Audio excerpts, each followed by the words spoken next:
Shalom, shalom, frères et sœurs en Christ, et bienvenue à notre jour numéro 20 de la méditation sur le nom de Jésus. Alléluia. J'ai pris un peu de retard parce que je ne pouvais pas faire les exhortations, mais je suis de retour. Je vais essayer de me rattraper comme je peux. Donc, toutes mes excuses. Alors, aujourd'hui, le jour 20, le verset d'ouverture est de Apocalypse 2, verset 13, qui dit: Je sais où tu demeures, je sais que là où est le trône de Satan, tu retiens mon nom et tu n'as pas régné ma foi. Apocalypse 2, verset 13 dit: Je sais où tu demeures, je sais que là est le trône de Satan, tu retiens mon nom et tu n'as pas régné ma foi. Nous allons prendre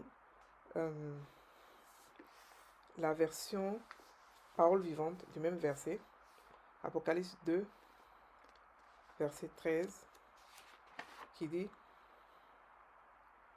Malgré cela, tu restes fermement attaché à ma personne et tu n'as pas régné la foi que j'ai suscitée en toi.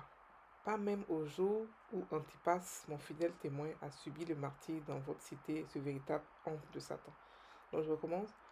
Malgré cela, tu restes fermement attaché à ma personne et tu n'as pas régné la foi que j'ai suscitée en toi. Alléluia. Le verset continue toujours, je ne vais pas lire le reste. Tout ce qui nous intéresse ici, c'est le fait qu'il dit que je sais où tu demeures, je sais que là est le trône de Satan. Tu retiens mon nom et tu n'as pas régné ma foi. Encore une fois, ce verset ici nous montre que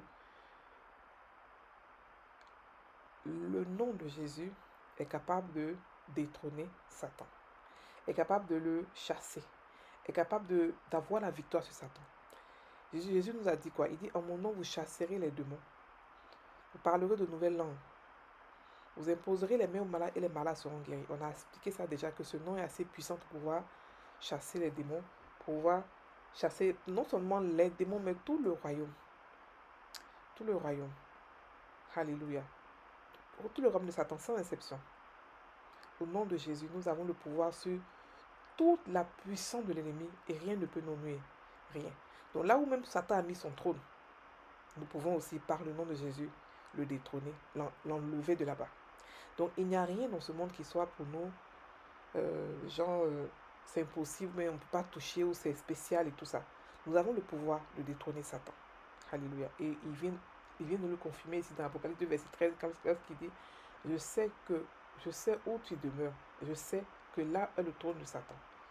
Pourquoi est-ce qu'il a laissé il pouvait enlever la personne à qui il parle là, ici. Ici, il parle aux églises. Il pouvait enlever l'église. Là où Satan demeure, il pouvait l'enlever. Il avait le choix, il avait le pouvoir d'enlever son église là-bas. Mais pourquoi est-ce qu'il a laissé? Parce que l'église a l'autorité sur Satan.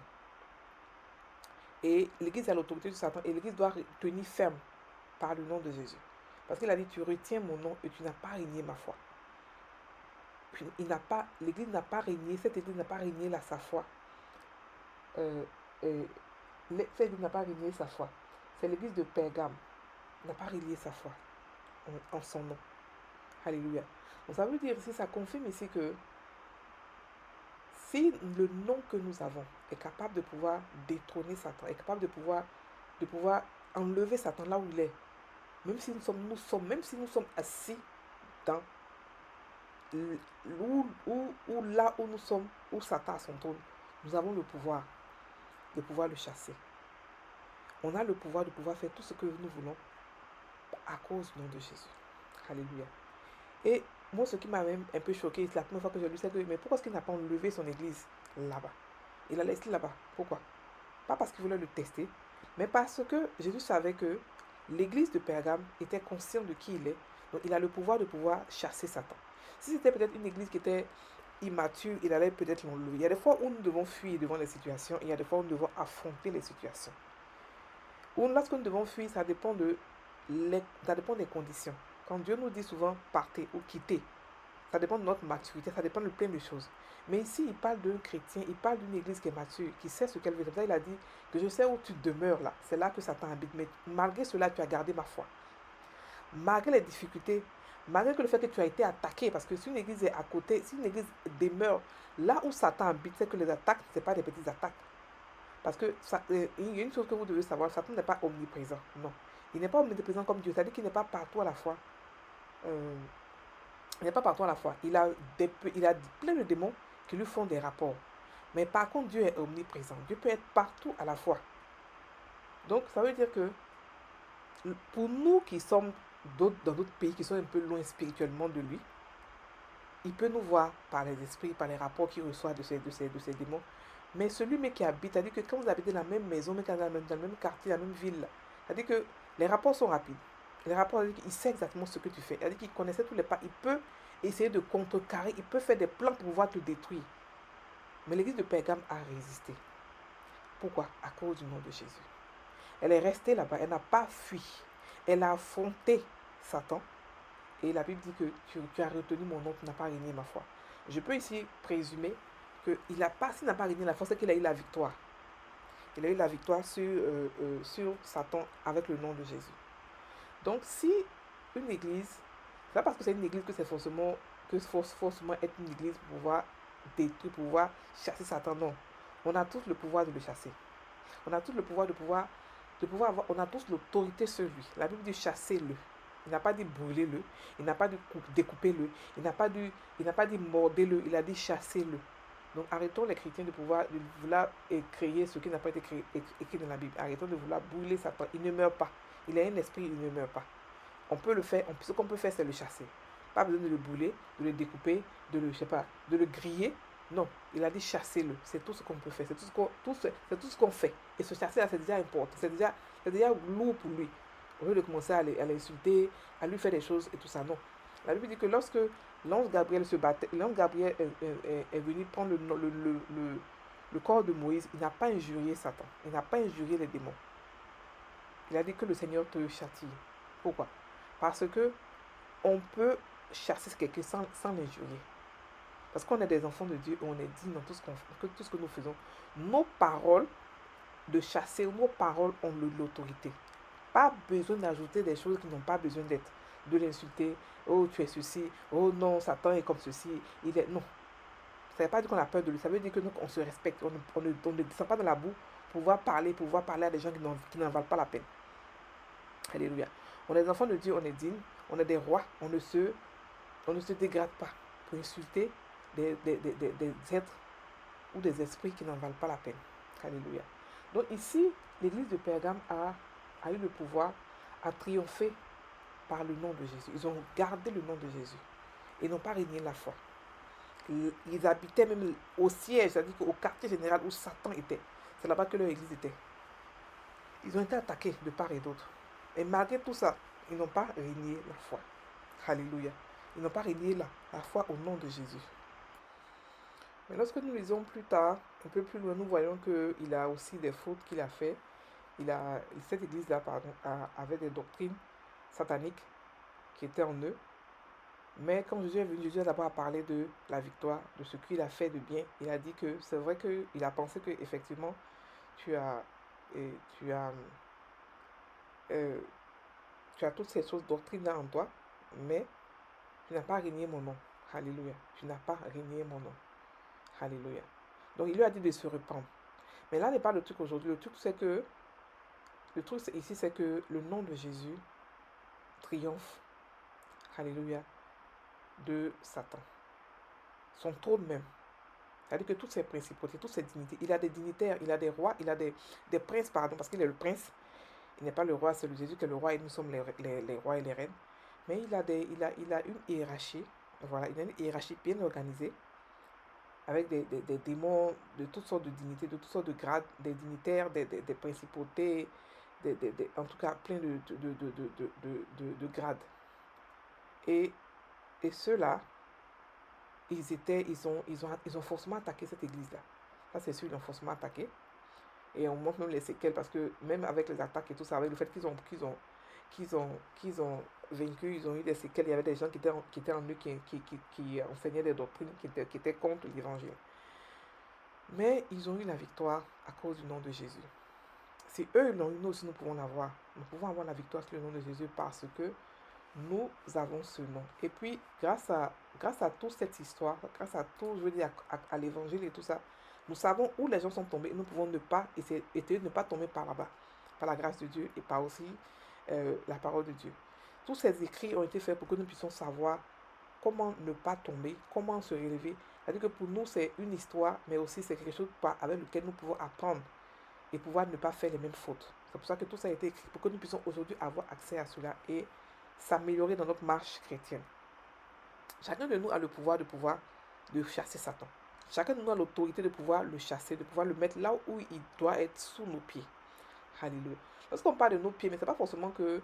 Parce que la Bible dit nous sommes en haut et il est en bas. Il n'est même pas en bas de la terre, c'est que si la terre, il y a ses démons et tout ça, mais c'est pas là son habitation, c'est spirituel, c'est sous la terre. C'est pour ça que le nom de Jésus le nom de Jésus est puissant dans le ciel, sur la terre et sous la terre, pour chasser les démons. Mais le truc, c'est que le nom de Jésus nous donne la victoire, quel que soit l'environnement, quel que soit le lieu, quel que soit la place. Nous donne la victoire. Nous avons la victoire avec le nom de Jésus. Et nous pouvons aujourd'hui nous en réjouir parce que le nom de Jésus est pour nous un refuge. Le nom de Jésus est là où nous pouvons. C'est-à-dire que c'est comme je dis chaque fois, c'est une arme polyvalente qui peut être utilisée dans toutes sortes, qui peut être utilisée dans toutes sortes de combats. Une sorte de combat. Alléluia. Il a dit sur le trône de Satan. Il n'a pas dit que ici tu as utilisé l'épée, tu as utilisé tout ceci, tu as utilisé les chaussures, le casque. Non, il a dit le nom de Jésus. Mon nom, tu retiens mon nom. Tu as gardé mon nom. Donc avec ce nom-là, tu as tenu bon dans là où Satan habite. Alléluia. Tu as tenu bon pendant que tu as retenu mon nom. Avec toutes les attaques que tu as connues, parce que, comme je l'ai dit tout à l'heure, imagine les attaques qu'ils ont connues. Alléluia. Donc, on va faire la méditation là-dessus, comme quoi, nous aussi, nous ne régnons pas son nom. Quels que soient les problèmes, quelles que soient les difficultés, nous prenons plutôt ce nom-là comme une flèche, comme une arme pour pouvoir nous défendre, pour pouvoir chasser Satan et ses manœuvres. Il faudrait que nous puissions reconnaître quand Satan envoie des flèches, quand Satan attaque et le repousser. Parce que nous avons la victoire tous les jours. Ce n'est pas une fois en passant, c'est tous les jours. Nous sommes plus que vainqueurs. Ça veut dire que donc, avant même de commencer le problème, avant même de commencer la bataille, nous sommes vainqueurs. Alléluia. Et nous sommes vainqueurs tous les jours. Ce n'est pas une fois en passant. Nous sommes vainqueurs tous les jours. Lorsqu'il y a une bataille, sachez que, en tant que chrétien, vous êtes tout le temps vainqueur. Vous êtes toujours vainqueur. Donc ici, il dit, Apocalypse 12, 2, verset 13 dit, je sais que où tu demeures, je sais que là est le trône de Satan. Tu retiens mon nom et tu n'as pas régné ma foi. Alléluia. Oh, tabarakinta, barako, sheketeria, kondoroko, sobarakinta. Oui, je retiens une chose, papa, ton nom et la foi, et ma foi sont unies. Je prends ton nom comme une âme pour activer ma foi, pour faire marcher ma foi, pour faire grandir ma foi. Oh, katabarako, sheketeria, kontobarakinta. Oh, rakantaba, j'ai l'autorité sur Satan et sur toute sa puissance, et rien ne peut me nuire. Tu viens encore de me confirmer cela, que même si, Seigneur, là où je suis, c'est son trône, Seigneur, moi, j'ai l'autorité de le chasser. J'ai l'autorité sur lui et rien ne peut me nuire, rien ne peut me nuire. Quelles que soient les attaques, quel que soit où je suis, des fois je fuis, des fois aussi je ne fuis pas. Et lorsque je ne fuis pas, c'est parce que j'attaque, j'affronte et je gagne toujours. Mais je ne fuis pas devant les combats. Je fuis lorsque tu me dis de partir, parce que tu sais ce qui se passe. Tu connais au niveau où je suis spirituellement. Mais Seigneur, les attaques, les problèmes, je ne les fuis pas. Je les attaque dans le nom de Jésus. Parce que j'ai une âme que personne ne peut m'arracher. J'ai une âme qui gagne toujours. J'ai une âme indestructible en moi. Qui fait que, quels que soient les problèmes, quelles que soient les batailles, je suis toujours vainqueur. Le nom de Jésus. Merci Seigneur pour ce nom. Basa katabarakin, tababakin, tababakin, tababakin, tokiasa, tokiasa, tokiasa, kababakin, totiriaka, sabarakunta. Oh rakinta, barako, sabarakinta. Oui, je retiens ton nom, papa. Je ne réunis pas ma foi en toi. Je ne peux jamais régner, papa. À cause de ce nom qui fait des merveilles dans ma vie. À cause de ce nom qui m'apporte beaucoup de choses, qui m'ouvre des portes que personne ne peut fermer. Oh sakata barako, ça. Ce nom que j'utilise tous les jours. Ce nom, par lequel je fais toutes choses, le nom de Jésus, le joli nom de Jésus, le merveilleux nom de Jésus. Et ce nom est à moi. Quand je dis ce nom de Jésus, c'est Jésus qui parle. Merci Père pour le sacrifice à la croix. Merci Jésus pour le sacrifice. Pour ce nom que tu m'as donné, pour ce cadeau qui n'a pas de valeur que tu m'as donné. Merci Seigneur. Merci Seigneur. Frères et sœurs en Christ, continuez à méditer sur ce verset. Passez une très bonne journée. Soyez bénis.